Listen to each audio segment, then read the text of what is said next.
ఐదున్నర దశాబ్దాల కాలం తెలంగాణ సిద్ధించే కంటే ముందు పడినటువంటి బాధలు అందరికీ తెలిసినవే. మళ్ళీ చరిత్రచరణం చేయడం సమయం వృధా. కొంచెం కోలుకొని బాగుపడుతున్నామో లేదో. అబ్బో, ఇక్కడ కేజీ చీరలు కొంటే అర కేజీ చీరలు ఫ్రీ అంట. మంగళ్య షాపింగ్ మాల్, కేజీల్లో సేల్, టన్నుల్లో ఆనందం. కుదుట పడ్డమో లేదో అనుకునే టైంకు వేళకు కాంగ్రెస్ మొప్పైపోయి ఇలా ప్రతిదానికి కళ్ళల్లా ఒత్తులేసుకొని ఎదురు చూసేటువంటి దుస్థితి కనిపిస్తుంది. కాంగ్రెస్ ఆశ పెట్టి ఆశల్ని వమ్ము చేస్తుంది, నెరవేర్చదు. కరువును జయించడం కోసం కరువులో మాత్రమే పనికిర వచ్చేటువంటి విధంగా సుభిక్ష చేసుకునే విధంగా కాళేశ్వరాన్ని ఏమో పక్కకు పెట్టేసినారు. కన్నేపల్లి పంపులు స్టార్ట్ చేయడం అవకాశం ఉండి కూడా పాలమూరులో వర్షం పడతలేదు, తెలంగాణలో నీళ్లు వస్తలేవు, వానలు పడతలేవు అనేటువంటి సాకులు చెప్పుకుంటా రైతాంగాన్ని ముందే భయపడగొడుతున్నారు. ఇది పంట ఎక్కకండి, ఆ పంట ఎక్కండి, వరి ఎక్కండి, ఇదే ఎక్కండి, అదే ఎక్కండి. నిజమే, వానలు తక్కువ మాట నిజమే. శాస్త్రవేత్తలు చెప్తున్న ప్రకారంగా ఎల్నినో ప్రభావం ఉంటదనేటువంటి మాట కూడా వాస్తవమే, మేము కాదంటలేము. మాకు కూడా శాస్త్ర పరిజ్ఞానం మీద అవగాహన ఉంది. కానీ మీరు భయపెట్టేటువంటి తీరు బొత్తిగా అవగాహన లేనటువంటి మీ అవగాహన రాహిత్యానికి నిదర్శనంగా కనిపిస్తుంది. ఎందుకంటే మీలో ఎంతమంది అప్పుడు పుట్టినో లేదో నాకు తెలియదు, కానీ స్కైలాబ్ అనేటువంటి ఒకటి పడుతుంది, ఆకాశంలోకి వెళ్ళి ఒక శకటం పడిపోతుంది భూమి మీదకి. అది పడితేనంటే మొత్తం నాశనం అయిపోతుంది, ఎవరు మందే బతకరు, జీవాలు బతకవు అని చెప్పి ఇక దాని మీద రోజు వరుస పెట్టి పత్రికలలో, అప్పుడు టీవీలు ఇంతగానో లేవు, పత్రికలలో ఒకటే వార్తలు ఒకటే చర్చ వస్తే పాప చాలా మంది భయపడి ఇంకా జీవితం రేపు మాపు అయిపోతుందని గింటిల్ మింగిలోళ్ళు ఉన్నారు, కమల్ మింగిలోళ్ళు ఉన్నారు, బంగారం మింగిలోళ్ళు ఉన్నారు. గొర్రెలను అశాంతం లోపల కట్టేసి ఇక తెల్లారగా పడుతుంది అంటే ఊపిరాడగా గొర్రెలు చచ్చిపోయినాయి. భయానకమైనటువంటి స్థితి కల్పించిన ఎలా అవగాహన లేని కొంతమంది ఊకం మాటల వల్ల. కానీ అది తీర పడిపోయి చిన్న శకటం పోయి సముద్రం పడ్డది, ఎవరికి ఏం హాని కలగలేదు. ఇవాళ కూడా ఇలా కాంగ్రెస్ వాళ్ళు ఉత్తరాన కాళేశ్వరం స్టార్ట్ చేసి నీళ్లు ఇవ్వవలసి వస్తుంది అనేటువంటి కారణంగా ఇవ్వకూడదు అనేటువంటి దుర్బుద్ధి ఉంది. కాబట్టి వాళ్లకు కాళేశ్వరం నీళ్లు ఇస్తే కేసీఆర్ పేరు వస్తుంది, అది తెలంగాణ ప్రభుత్వం యొక్క గత ప్రభుత్వం యొక్క ఘనతగా ప్రజలకు ఇంకా ముద్ర పడిపోతుంది. ఆల్రెడీ ఇచ్చిన నీళ్లు 3 ఏళ్లు పంటలు పండినాయి కాళేశ్వరం కింద, వీళ్ళు కొత్తగా ఇచ్చేది ఏం లేదు. కానీ అలా దాన్ని బంధు పెట్టి అపఖ్యాతి పాలు చేసేటువంటి ప్రయత్నం చేస్తున్నారు. కాబట్టి మా చేతిలో ఏముంది, నీళ్ళే లేవు అని చెప్పేటువంటి ఒక భ్రమ కల్పించడానికి ప్రజలకు విశ్వ ప్రయత్నం చేస్తుంది రేవంత్ రెడ్డి సర్కార్. ఆయన స్వయంగా అదే మాట్లాడుతుంది. అవగాహన ఉండి మాట్లాడుతుండో లేక మాట్లాడుతుండో మాకు అర్థమే తెలియదు. కానీ ప్రపంచవ్యాప్తంగా ఉండేటువంటి ఎల్నినో ప్రభావం మూలంగా మనకు ఉండేటువంటి సాధారణ వర్షపాతం కంటే 34% తక్కువ ఉంటుందని శాస్త్రవేత్తలు చెప్పినారు. నీళ్ల కోసం రైతాంగం ఎదురు చూసే పరిస్థితి మీరు కల్పించకూడదు. ఆందోళన పడకండి, వచ్చే నీళ్లలో మనం హేతుబద్ధంగా ఎట్లా మేము చెప్తామని ధైర్యం చెప్పేది పోయి ప్రజల్ని ఆ గందరగోళానికి గురి చేస్తున్నారు, భయపెడుతున్నారు. ఎందుకు లేవా నీళ్లు? బాజాప్తా పంటలకు ఇవ్వవచ్చు, మనకు ఉండేటువంటి నీళ్లు ఇవ్వాలని మేము డిమాండ్ చేస్తున్నాం. పుట్టి సాగులు, దొంగ సాగులు చెప్పకండి. మీరు పైనుంచి వచ్చేటువంటి నీళ్లు తక్కువ లేవు. కేవలం ఇప్పుడు వచ్చే వరద గురించి మాత్రమే నేను చెప్తలేను. ఈ వరదకు తోడుగా ఇలా అలమట్టి డ్యామ్ లో 123 టీఎంసీలు నిండి కిందికి వస్తున్నాయి నీళ్లు. నారాయణపూర్ లో 30 టీఎంసీలు నిండి రిజర్వాయర్ కిందికి వస్తున్నాయి నీళ్లు. నారాయణపూర్ అల్మట్టి కలిపి దాన్ని అప్పర్ కృష్ణా ప్రాజెక్ట్ అని పిలుస్తాం. మనం నారాయణపూర్ అల్మట్టిని కలిపి కర్ణాటకలో అప్పర్ కృష్ణా ప్రాజెక్ట్ అని పిలుస్తాం. ఈ అప్పర్ కృష్ణా కింద కర్ణాటక భూభాగంలో ఉండేటువంటి సాగునీటి ఆయకట్టు 17,30,000 ఎకరాలు ఉంది. అంటే 17,30,000 ఎకరాలకు సరిపోను సమృద్ధిగా నీళ్లు కర్ణాటకలో ఆల్రెడీ ఉన్నాయి. రేపటి నుంచి ఒక చుక్క వర్షం రాకపోయినా వాళ్ళకి అక్కడ పంటలు పండుతాయి, సంతోషం. అంతటితో ఆగదది. ఎక్కడైనా సరే ఒక పారువాటకం జరిగితే 17,30,000 ఎకరాల పొలాల్లో నీళ్లు బారితే వానాకాలం సీజన్ అంతా డిసెంబర్ దాటే వరకు, జనవరి 1st వీక్ వరకు ఏమైతుంది? పారువాటకం నీళ్లు అంటారు వాటిని, రీజనరేటెడ్ వాటర్స్ అంటారు. మనం రైతుల నీళ్లు కడితే పై నుంచి పారుకుంటా కిందికి వచ్చి శిలలు పోయి వాగులు వంకలలో పడి పెద్ద నీళ్ళు అయిపోతాయి. అది పారవాటకం నీళ్ళు, ఇంగ్లీష్ లో రీజనరేటెడ్ వాటర్స్ అంటాం. అంటే కర్ణాటక నుంచి అప్పర్ కృష్ణ కింద సాగయ్యేటువంటి 17,30,000 ఎకరాల నీళ్లతోన తక్కువ ప్రతిరోజు ఏ వర్షం పడకపోయినా ఈ రోజు నుంచి పైన కూడా పడకపోయినా 5,000 క్యూసెక్ల నీళ్లు ప్రతిరోజు వస్తాయి జూరాలకు. వర్షం పడకపోయినా వచ్చేటివి నేను చెప్తున్నా. అడపాదడప వర్షం పడుతుంది, పశ్చిమ కనుమలలో అడపాదడప పడుతుంది. ఇప్పుడు పడని వానను మంచినీళ్లకు పూచిగా ఎందుకు చూపిస్తాడు ముఖ్యమంత్రి? నీళ్ల మంత్రి ఎందుకు మాట్లాడతాడు? వ్యవసాయ మంత్రి తుమ్మలు కూడా అదే మాట్లాడతాడు. అవగాహన ఉండి మాట్లాడతారా వీళ్ళు లేక మాట్లాడతారా అర్థం కాదు. మీ చాతగానితనాన్ని కప్పిపుచ్చుకోవడం కోసం, మీకు అవగాహన లేక పైనుంచి ఎన్ని నీళ్లు వస్తున్నాయో, ఎన్ని వాడుకోవాలో, ఏ పద్ధతిలో వాడుకోవాలో ఈ తెలివి చూపించేటువంటిది ఆ శ్రద్ధ లేక మీరు ప్రజల్ని గందరగోళపరుస్తున్నారు. ఇది యథార్థం. మరి మనతో నీళ్లు పారబడలే, ఓ మోస్తారు 10 వానలే అతి కష్టంగా పడ్డాయి, 1-2 పునాసలకే ఇబ్బంది అనుకున్న పరిస్థితి ఉంది. కానీ మరి అలా అలమటికి వెళ్ళి 50,000 క్యూసెక్లు ఎట్లా వస్తున్నాయి? వెస్టర్న్ ఘాట్స్ లో వర్షం పడ్డందుకే కదా. నారాయణపూర్ ఎట్లా నిండింది? నారాయణపూర్ నిండి కిందికి మనకు తెలంగాణకు జూరాలకు నీళ్ళు ఎట్లా వస్తున్నాయ్యా? నిన్నటికే 40,000 క్యూసెక్లు వస్తున్నాయి జూరాలకి. ఇప్పుడు ఆల్మట్టి నీళ్లు చేరుకునే వరకు దగ్గర 1,00,000 పోతుంది. అది భయపడి అంత స్కైలాబ్ పడ్డప్పుడు భయానక స్థితికి గురైనట్టు మనం తెలంగాణలో గురి కావాల్సిన అవసరం లేదు. అది నేను రైతాంగానికి ఘంటాపథంగా వినమ్రంగా తెలియజేస్తున్నా. ఎందుకంటే తెలంగాణకు ఉండేటువంటి ఒక ప్రత్యేకత ఏంటంటే, ఇది అర్థం చేసుకోవాలి రైతాంగం. చాలా మందికి తెలుసు, మరోసారి అవగాహన కోసం నేను చెప్తున్నా. తెలంగాణలో వర్షపు చుక్క పడకపోయినా, 1 ఏడు 2 ఏళ్ళు 3 ఏళ్ళు 4 ఏళ్ళు పడకపోయినా, ప్రకృతి పరంగా మనకు ఉన్నటువంటి వెసులుబాటు సౌకర్యం ఏంటంటే, పశ్చిమ కనుమలలో అరేబియా సముద్రం వైపు నుంచి ఉండేటువంటి వాతావరణ పరిస్థితుల మూలంగా పశ్చిమ కనుమలలో వెస్టర్న్ ఘాట్స్ అంటాం, బాంబే కోంకణ్ ప్రాంతాల్లో ఉండేటువంటి పర్వత శ్రేణి దట్టమైన అడవి పర్వత శ్రేణి. కాబట్టి అక్కడ ఖచ్చితంగా వర్షం పడుతుంది, పడదు అనే ప్రశ్నే లేదు. 100 ఏళ్ల రికార్డు తీసిన దేశమంతా కరువు వచ్చిన పరిస్థితులలో కూడా పశ్చిమ కనుమలలో వర్షం పడుతుంది. ఆ పడేటువంటి వర్షము ఆ మొత్తం నిటారుగా ఆ నిడిమి మొత్తం కొంత తుంగభద్రకు, కొంత భీమాకు, కొంత కృష్ణకు వస్తుంది. కృష్ణకు భీమకు ఒకవేళ తక్కువ వచ్చినా కూడా తుంగభద్రకు గ్యారంటీగా 400 టీఎంసీల కనీస వర్షపాతం, 400 టీఎంసీల సామర్థ్యం కలిగినటువంటి ప్రమాణంలో నీళ్లు వచ్చి శ్రీశైలంలో కలుస్తాయి. అంటే జూరాల ప్రాజెక్టుకు సంబంధం లేకుండానే విడిగా తుంగభద్ర మోసుకొచ్చేటువంటి నీళ్లే శ్రీశైలంలోకి 400 టీఎంసీలు గ్యారంటీగా వస్తాయి. దీంట్లో అనుమానం లేదు.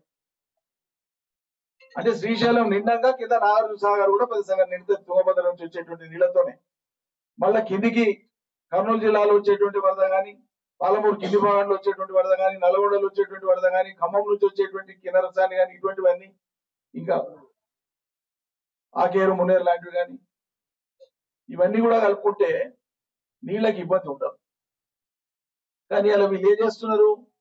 వాన పడతలేదు, ఎల్లినో ప్రభావం ఉంది, రైతులు వరేయకండి, కాలువలలో నీళ్లు వదలడానికి వీలు కాదు, ఆరుతడి పంటలు వేసుకోండి, మంచినీళ్ళకే ఇబ్బంది అన్నట్లు భ్రమ కల్పిస్తుంది. వాస్తవంగా కృష్ణా బేసిన్ లో మరీ ముఖ్యంగా మన ఉమ్మడి పాలమూరు జిల్లా కానీ, రంగారెడ్డి జిల్లాలో ఉండేటువంటి శాసనసభ నియోజకవర్గాలను కలుపుకుంటే 19 శాసనసభ నియోజకవర్గాలకు నీళ్లు ఇచ్చేటువంటి మన సోర్స్ ఎల్లూరు దగ్గర, ఏదైతే కొల్లాపూర్ పక్కన ఎల్లూరు దగ్గర నుంచి మిషన్ భగీరథకు నీళ్లు తీసుకొని ఇస్తామో 19 శాసనసభ నియోజకవర్గాలకు మిషన్ భగీరథ ద్వారా నీళ్లు ఇస్తాం. వస్తున్నామని చెప్పినాక ఆగమేఘాల మీద రాత్రి మాట్లాడుకొని కింద మీద నిన్న నేను మాట్లాడితే వనపర్తి చీఫ్ ఇంజనీర్ రహీముద్దీన్ గారు, సార్ మాకు మంత్రుల ఆదేశాలు ఉన్నాయి, పైనుంచి ప్రత్యేకంగా సాగునీటి శాఖ నుంచి మాకు ఆదేశాలు ఉన్నాయి, సాగునీటి మంత్రితోన కాలువలకు నీళ్ళు ఇచ్చే ప్రసక్తే లేదు, పంటలకు నీళ్ళు ఇచ్చే ప్రసక్తే లేదు, ఉన్న రిజర్వాయర్లు ఆడాడ నింపి పెట్టుకోవడం తప్ప వేరే మార్గం లేదని మాకు ఆదేశాలు ఇచ్చింది సార్ అని చెప్పాడు. మేము ఆందోళన కోరుకుంటున్నాం, రేపు వస్తున్నాం ఆత్మకూరుకు, మాట్లాడతాం, ప్రభుత్వానికి డిమాండ్ చేస్తాం, విజ్ఞప్తి చేస్తాం, హెచ్చరిక చేస్తాం. తక్షణం మొదలకపోతే రైతులే వేల సంఖ్యలో వచ్చి ఎక్కడికక్కడ ముట్టడిస్తారని చెప్పి మేము ఆయనతో చెప్పినాం. మీ మంత్రి గారికి చెప్పండి అని చెప్పినాం. వాళ్ళు ఏం మాట్లాడుకున్నారో, ఎక్కడ లీక్ అయిందో, ఇంటెలిజెన్స్ ఏం చెప్పిందో తెలియదు. ఈ ఆన మేఘాల మీద పోయి ఇప్పుడు ఆడ దూరాల కాడ లష్కర్లను పెట్టి తిప్పించి మేము వచ్చే లోపల తత్వంతో తిప్పించి కాలువకి నీళ్ళు అయితే వదిలినాం. సంతోషం. ఈడికి అయిపోలేని రైతాంగానికి ఇదే విజ్ఞప్తి చేస్తున్నాం. ఇవాళ ఏం చేస్తారు, పైనుంచి వరద వస్తుంది కాబట్టి మేము ఇచ్చిన నీళ్లు ఇప్పుడు వరద ఆగిపోయింది కాబట్టి నీళ్లు లేవని బంద్ పెట్టే ప్రయత్నం చేసి ఉన్న నీళ్లను శ్రీశైలాన్ని పంపించి ఆంధ్రకు పంపించేటువంటి ప్రయత్నం చేస్తారు. అందుకోసమే వానాకాలం అయిపోయేదాకా నారాయణపూర్ నుంచి కిందికి పారువాటకం నీళ్లు ఎట్లా వస్తాయి కాబట్టి మనకు కాలువల ద్వారా, లిఫ్ట్ల ద్వారా నిరంతరాయంగా ఒక్కరోజు కూడా ఆపకుండా ఈ సీజన్ లో నీళ్లు ఇవ్వవలసిందే. ఇది మా డిమాండ్ రైతాంగం పక్షాన. మీరు వరేయకండి. ఈ చెప్పడంలో, నిరుత్సాహపరచడంలో ప్రభుత్వం యొక్క కుట్ర ఉంది. ఒకటి బోనస్ ఎగ్గొట్టడానికి, బోనస్ బరువు ఇక మాకెందుకని తప్పించుకోనికే. రెండు, రేపు పండిన పంటకు కొనుగోలు చేసేటువంటి బాధ కూడా తప్పుతుందని చెప్పి రైతాంగం వ్యవసాయం వదిలిపెట్టేటువంటి ఒక భయంకరమైనటువంటి కుట్రకు తెరలేపుతుంది రాష్ట్ర సర్కార్. కేవలం రాజకీయాల కోసం ఆలోచించకండి. నేను జిల్లా ఎమ్మెల్యేలకు, మంత్రులకు కూడా చెప్తున్నా, నేను చెప్తున్నటువంటి విషయాలలో మీరు సాంకేతిక అంశాలను మీ ఇంజనీర్లతో డిస్కస్ చేయండి పై స్థాయిలో. నేను చెప్పిన దాంట్లో ఒక్క చిన్న అంశమైనా తప్పు ఉంటే మీరు బహిరంగంగా వచ్చి నన్ను బజార్కి ఇచ్చి మాట్లాడండి. నాకు అభ్యంతరం లేదు, జవాబు చెప్తాను. తప్పు అయితే ముక్కు నేలకు రాస్తాను. మీరు తెలుసుకునే ప్రయత్నమే చేయరు, మీకు ఆ ఓపికనే లేదు. ఎవరైనా ఏమైనా మంచి విషయం చెప్తే కూడా మళ్ళీ ఉల్టా తిరిపించే పని తప్ప మీకు ప్రజలకు పనికి వచ్చేది ఏం చేద్దామనే తాపత్రయం ఉందా? ఎందుకు చూపిస్తలేరు ఆ తాపత్రయం? రైతులు వచ్చి అడగాల నీళ్లు, మా బాధ్యత, మేము ఉన్నాం, మీకు ధైర్యంగా ఉండండి, మేము ఏంటి పడతాం చెప్పేది విడిచిపెట్టి పట్టలేదని చెప్తారా? యాసంగి మీ చాతకాంతనానికి పోయిన సంవత్సరం బ్రహ్మాండమైన వర్షాలు ఉన్న టైంలోనే మీరు యాసంగికి క్రాప్ హాలిడే ప్రకటించినారు.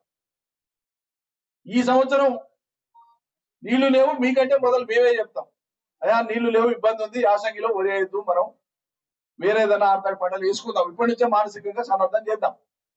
కానీ ఇప్పుడు వానకాలం నీళ్ళు ఇచ్చే అవకాశం ఉంది. మీరు మంచినీటి పేరు మీద డ్రామా కట్టాం. ఇక్కడ నీళ్ళు ఇస్తే ఆడ ఉత్తరాన కాళేశ్వరంలో కూడా ఇవ్వాల్సి వస్తుంది, ఒత్తిడి వస్తుంది రైతాంగంలో, రాష్ట్ర రైతాంగంలో అనేటువంటి దుర్బుద్ధితోనో ఇక్కడ నీళ్ళు ఇవ్వకుండా ఉండేటువంటి పని చేస్తే మాత్రం క్షమించరాని విషయం అయితే. కాబట్టి ఆంధ్ర ప్రాంతానికి కూడా నీళ్లు పోవాల్సిందే. ఆంధ్ర ప్రాంత రైతులు కూడా మనవాళ్లే, ప్రజలు ఎక్కడున్నా మనవాళ్లే, రైతులు ఎక్కడున్నా మన రైతులే. ఏ రాష్ట్రమైనా రైతే పంట పండాల్సిందే. అది దేశ సౌభాగ్యం కోసం, 10 మంది ఆకలి తీర్చేది, అది రోజువారీ కడుపు తీర్చేది, అది ఆకలి తీర్చేది. మనకేం భేదభావం ఉండక్కర్లేదు. కానీ మన అవసరాలు తీర్చుకునే వెసులుబాటు, అవకాశం ఉన్నదాన్ని జారవిడ్చుకోవద్దు, అశ్రద్ధతో గాని అతి తెలివితొక్కతనంతో గాని అనేటువంటి హెచ్చరికనే మేము చేస్తున్నటువంటి. ఎప్పుడైనా సరే కృష్ణకు ముందొస్తాయి వరదలు. సాధారణ వర్షపాతం ఉన్నటువంటి కాలాల్లో ఎప్పుడైనా కృష్ణకు ముందొస్తాయి వరదలు. 20 రోజులు 25 రోజులు ఆలస్యంగా తుంగభద్రకు నీళ్ళు వస్తాయి. ఇది ఫ్లో రికార్డ్. ఎప్పుడు చూసినా వరదకు సంబంధించినటువంటి రికార్డ్ ఇదే.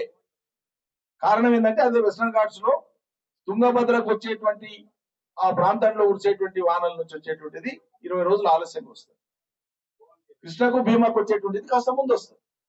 సో కృష్ణా భీమాకు వచ్చేటువంటి ప్రాంతాల్లో వర్షం తక్కువ ఉన్నా తుంగభద్రకు ఖచ్చితంగా వస్తుంది. ఎందుకంటే అక్కడ ఉండే ప్రత్యేక భౌగోళిక వాతావరణ పరిస్థితులే కారణం, ప్రకృతి ఇచ్చినటువంటి వరం అది.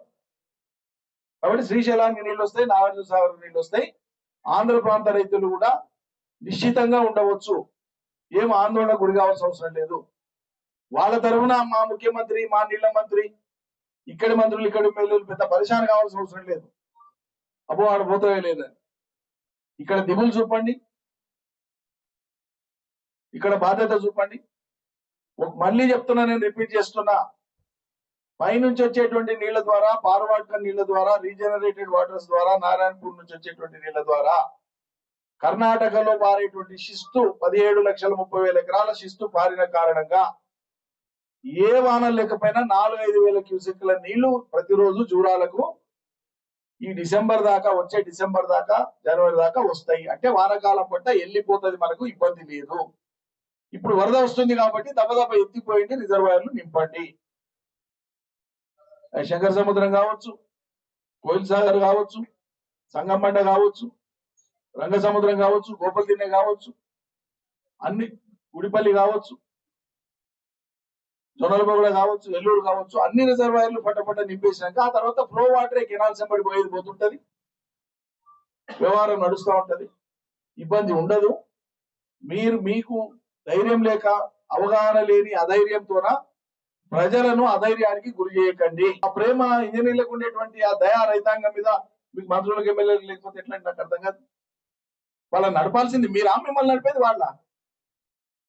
మీరు అప్రమత్తంగా ఉండి అధికార యంత్రాంగాన్ని నడిపించి నాయకత్వం వహిస్తారా? అన్ని వాళ్ళు చేస్తే ముందర వచ్చి నిలబెట్టి ఎక్కాలి పెట్టిపోతారా? కాబట్టి కేఎల్ఐ 3 పంపులను నిరంతరాయంగా నడపాలి. ఈ సీజన్ అయిపోయేంత వరకు, శ్రీశైలంలో నీళ్లు ఉన్నంత వరకు. దూరాలకు పైనుంచి నిరంతరాయంగా నీళ్లు వస్తూనే ఉంటాయి వానకాలం సీజన్ అయిపోయేదాకా. దూరాల సొంత ఆయకట్టు అయినటువంటి కుడియడమ కాలువలతో పాటు దూరాల మీద ఆధారపడ్డ నెట్టెంపాడు, భీమా ఫేజ్ 1, ఫేజ్ 2, కోయిల్ సాగర్ పంపులను నిరవధికంగా నడపాల్సిందే. ఒక్కరోజు గ్యాప్ ఇచ్చినా రైతాంగం మిమ్మల్ని ముట్టడిస్తారు. ఖచ్చితంగా చెప్తున్నాం, మేమే ముందర ఉంటాం. రైతాంగానికి నీళ్ల కోసం ఎంత దూరమైనా పోతాం, ఎంత ఖచ్చితంగానైనా మాట్లాడతాం. ఈ సాగునీటి మీద సాగదీతలు చేయకండి. అందరికి అవగాహన ఉంది సాగునీటికి ఎన్ని నీళ్ళు అవసరం పడతాయో. అంటే ఇక నీటికే ఇబ్బంది అవుతుంది, కడకట అవుతుంది అనేటువంటి డ్రామా కట్టి రైతుల గొంతుకోయాలని చూస్తున్నారు. నేను ఇంతకుముందు చెప్పినట్లు గద్వాల, లంపూర్ కాక మిగతా 12 ఉమ్మడి పాలమూరు జిల్లా శాసనసభ నియోజకవర్గాలు, రంగారెడ్డి జిల్లాలో ఉండేటువంటి 7 శాసనసభ నియోజకవర్గాలు మొత్తం కలిపి అక్కడ 19, ఇక్కడ 2, 21 శాసనసభ నియోజకవర్గాలకు అవసరమైనటువంటి నీళ్లు నెక్స్ట్ ఇయర్ జూన్, జూలై దాకా మంచినీటికి ఇబ్బంది లేదు అని మిషన్ భగీరథ అధికారులే ప్రకటించినారు. ఉత్తర తెలంగాణలో సరే కృష్ణా ఫేజ్ 1, ఫేజ్ 2, ఫేజ్ 3 తో పాటు ఎక్కడికక్కడ వాటర్ రిసోర్సెస్ అన్ని కూడా, సోర్స్ పాయింట్స్ అన్ని కూడా మిషన్ భగీరథ అన్ని కూడా పకడ్బందీగా ఉన్నాయి. కాబట్టి మీరు ఇప్పుడు ఇవ్వాల్సిందల్లా, మీ తెలివి చూపాల్సిందల్లా వచ్చిన నీళ్లను వచ్చినట్లు రైతాంగానికి ఒడిసిపట్టి ఇవ్వడమే. మీరు తక్షణం చెర్లు నింపితే, వాగులు తాగితే, పంటలు శిస్తులైతే మళ్ళా వాగులు ఎక్కడికక్కడ తాగితే చెక్ డ్యాములు నిండుతాయి, చెరువులు నిండుతాయి, మళ్ళా భూగర్భ జలం పెరుగుతుంది. రైతాంగానికి రేపు యాసంగిన బోర్లు నీళ్ళుండి సపోర్ట్ చేస్తుంటే వాళ్ళకు బుద్ధి పుడితే వాళ్ళు వేసుకుంటారు, లేకుంటే మిగతా వాళ్ళు మిగతా నచ్చిన పంటలు వేసుకుంటారు. కానీ వానాకాలం మాత్రం ఖచ్చితంగా సంపూర్ణంగా నీళ్ళు ఇవ్వాల్సిందే, సమృద్ధిగా నీళ్ళు ఇవ్వాల్సిందే. ఏ రకమైనటువంటి కింది మీద అవి పెట్టి మీరు ఇబ్బంది పెట్టినా కూడా ప్రజలు ఊరుకోరు అనేటువంటి విషయాన్ని నేను మనవి చేస్తా ఉంటే, ప్రేమ చూపించినా మాకేం కోపం లేదు. ఆంధ్ర ప్రాంత రైతులు కూడా వాళ్ళకి తెలియదా ఎల్లినో ఉందని? ఒక మాట నేను అడుగుతున్నా, ఆంధ్ర ప్రభుత్వానికి, ఆంధ్ర ప్రాంతంలో ఉండే రైతాంగానికి ఎల్లినో ప్రభావం ఉంది, వరి వేసుకోవద్దని తెలియదా? మరి అలా ఆంధ్ర ప్రాంతంలో కృష్ణా డెల్టాలో కానీ, గోదావరి డెల్టాలో కానీ నారుమళ్ళు ఎందుకు పోసినారు రైతులు, ఎందుకు పోస్తున్నారు? తెలంగాణ మంత్రులు జవాబు చెప్పండి. ఎల్లినో ప్రభావమే ఉంటే ఒరే వేసుకోవద్దు అనేది అయితే మరి నీ తర్వాత కింది పోవాలి కదా నీళ్లు. కింద ఉన్నోడేమో చాలా ఆరాంగా, నమ్మకంగా నాకు ఎట్లా వస్తాయి నీళ్ళు అని వాడు నార్మల్ పోసుకొని తయారవుతున్నాడు. ఎందుకు? తెలివిలేకనా? అంటే వాళ్ళకి తెలుసు తుంగభద్రకి వెళ్ళి వస్తాయి, శ్రీశైలానికి వస్తాయి, నాగార్జున సాగర్కి వస్తాయి, మాకు నీళ్ళకి ఇబ్బంది లేదు, ఎటుకైనా వస్తాయని తెలుసు. ఏమైనా ఇబ్బంది అయినా మా రేవంత్ రెడ్డి ఉన్నాడా ఎట్లా ఇడుస్తాడని వాళ్ళకి నమ్మకం. ఆంధ్ర వాళ్ళకి, తెలంగాణ వాళ్ళ కంటే ఆంధ్ర ప్రజలకు ఎక్కువ నమ్మకం కుదిరింది రేవంత్ రెడ్డి మీద, ఈ సర్కారు మీద. ఏమన్నా అనిపించాలి కదా వీళ్ళ కొద్దిగా. అరే నీళ్ళు వస్తున్నాయో బరబరా వస్తున్నాయి, ఒక్కనాడు లేట్ అయితే ఒక టీఎంసీ కోల్పోతాం మనం. 4 దినాలు కోల్పోతే 4 టీఎంసీలు పోయినాయి మనకి. 4 టీఎంసీలు అంటే 40,000 ఎకరాలకు నీళ్ళు వస్తాయి. అవి నువ్వు ఇట్లా కళ్ళు మూసుకొని తెరిసే లోపల పోతాయి నీళ్లు. ఈ సోగి లేకపోతే ఎట్లా?